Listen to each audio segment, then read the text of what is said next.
hard to watch. A country falling apart and its children starving to death.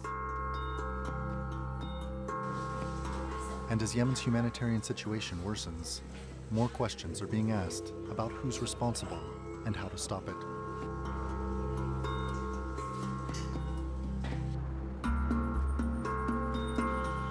There are a number of forces involved, foreign and domestic. And the UN Human Rights Council says there's plenty of blame to go around.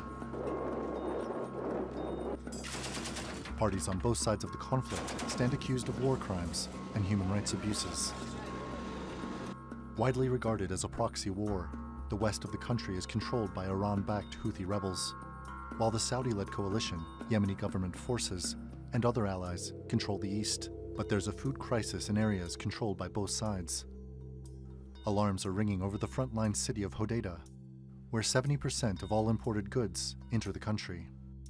An extra 1 million children are at risk of famine as a direct result of the collapsing economy and the fight for Hudaida and the strategic port of Hudaida in the west of the country.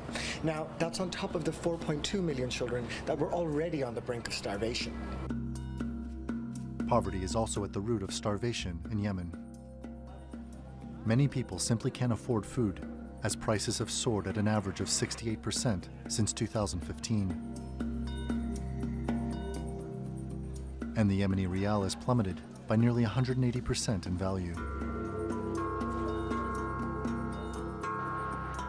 Houthi supporters accuse Riyadh of using food as a weapon of war. These people are free and honorable and came out today in the millions to state clearly that they will not succumb to the occupation and won't surrender to the conditions that are being imposed on us from Saudi Arabia, the UAE, and the USA. The Saudi-led coalition says it will open 3 humanitarian corridors between Hudaida and the capital Sana'a. The coalition is working with the UN humanitarian agency in Yemen to establish safe humanitarian corridors to help in the delivery of aid and the transfer of civilians between Sana'a and Hudaida.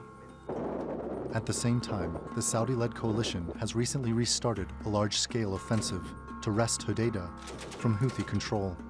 The renewed fighting follows an 11-week pause, during which the UN struggled to launch peace talks in Geneva. With so many diplomatic false starts and mutual distrust between the warring parties, it's unclear whether any humanitarian solution can be found to stave off a famine of potentially epic proportions. Randolph Nogel, The Newsmakers.